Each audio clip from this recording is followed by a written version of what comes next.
Hello everyone, you most welcome back to the channel English with M Khan. और आप जानते हैं हम इस सेशन में करते हैं साइंस के कुछ इम्पोर्टेंट क्वेश्चंस जो आपके 2006 से 2019 तक सभी ऑनलाइन या फिर ऑफलाइन एग्ज़ाम में आए हुए हैं।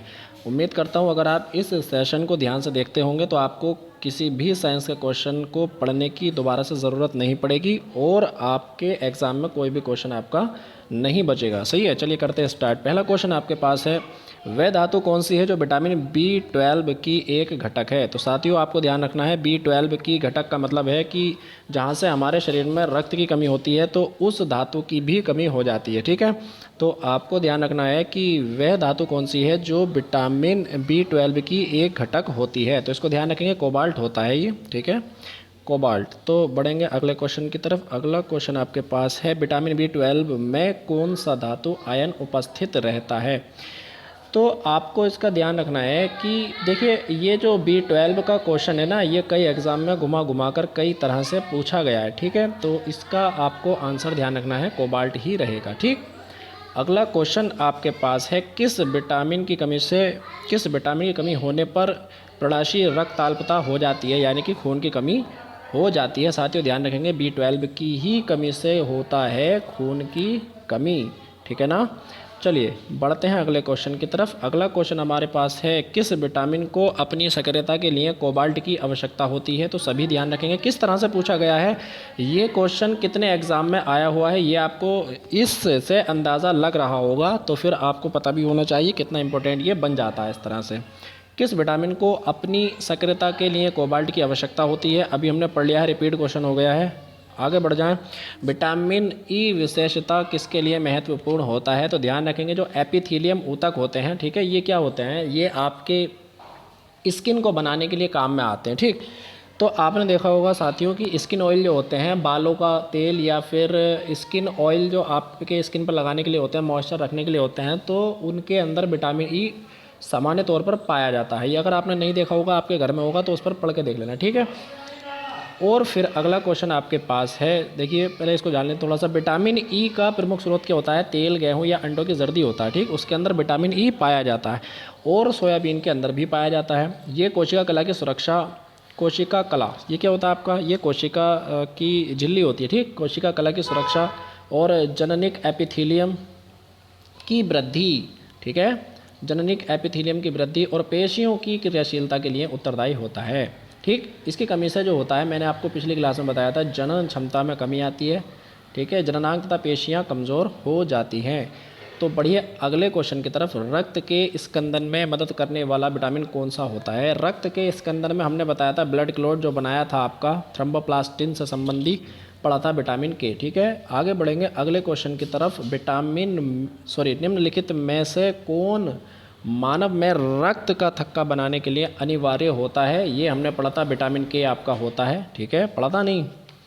अगला क्वेश्चन आपके पास है, कौन सा विटामिन प्रतिरक्षा प्रदान करता है। तो साथियों प्रतिरक्षा जो आपका प्रदान करता है, विटामिन ए आपके शरीर में प्रतिरक्षा प्रदान करता है।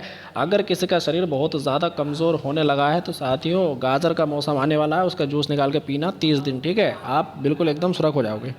और अगला क्वेश्चन आपके पास है, रतौंधी किसकी कमी के कारण होता है। तो साथियों रतौंधी आप सभी जानते हैं, रतौंधी की बात हम कर रहे हैं, तो विटामिन ए की कमी से रतौंधी रोग हमारा होता है। विटामिन बी की कमी से हमारा बेरी रोग होता है। विटामिन सी की कमी से हमारा स्कर्वी रोग होता है। और विटामिन डी की कमी से हम जानते हैं रिकेट्स या सूखा रोग हो जाता है, जिसमें हड्डियाँ कमज़ोर हो जाती हैं। अगला क्वेश्चन हमारे पास, विटामिन ए की कमी से कौन सा रोग फैलता है।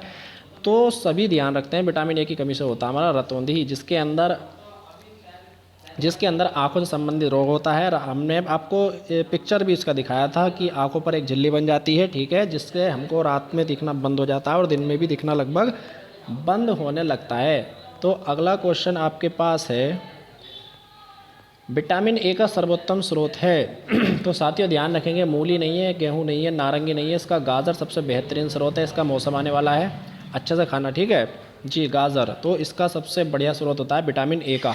और आप ध्यान रखेंगे, विटामिन ए जो होता है वो शरीर के लिए कई तरह से प्रयोग किया जाता है। ठीक, देखिए विटामिन ए का प्रयोग कई तरह से किया जाता है। हम जानते हैं कि शरीर को ये क्या करता है, एनर्जी प्रदान करता है। चलिए अगला क्वेश्चन आपके पास, साइट्रिक एसिड मुख्य रूप से किस में पाया जाता है। साथियों, साइट्रिक एसिड की अगर हम बात करते हैं तो इमली के अंदर देखिए साइट्रिक एसिड मुख्य रूप से किस में पाया जाता है।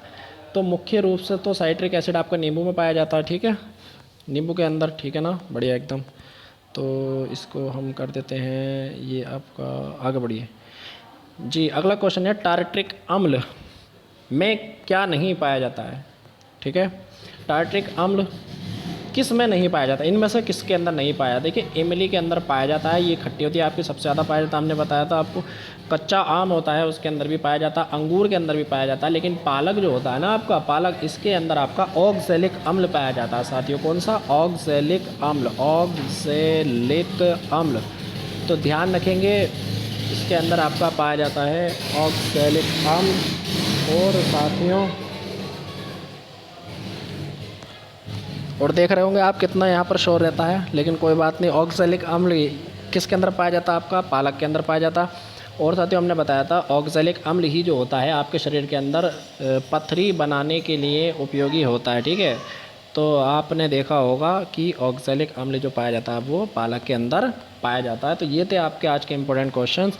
तो चलिए बात को अपनी यहीं पर ख़त्म करते हैं। अगर वीडियो पसंद आता है, क्वेश्चन अच्छे लगते हैं तो वीडियो को लाइक करें, शेयर करें, ठीक है। अपने फ्रेंड्स के साथ में भी शेयर कर सकते हैं, ठीक है ना। चलिए, it's enough today after all.